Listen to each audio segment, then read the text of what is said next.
ഇങ്ങനൊരു ചോദ്യം കണ്ട ഒട്ടും ടെൻഷനാവണ്ട. സിമ്പിളായിട്ട് ചെയ്യുന്നത് എങ്ങനെയാണെന്ന് പറഞ്ഞുതരാം.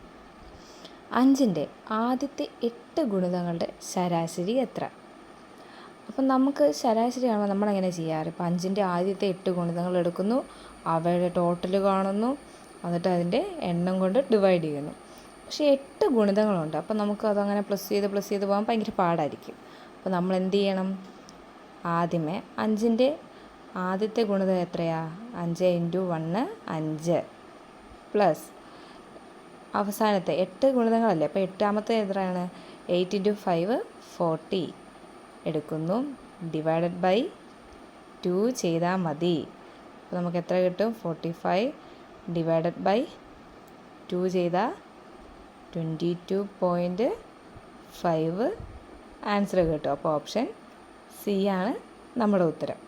അപ്പോൾ താഴത്തെ ചോദ്യത്തിനുള്ള ഉത്തരം കമൻറ്റ് ചെയ്തേക്കണേ.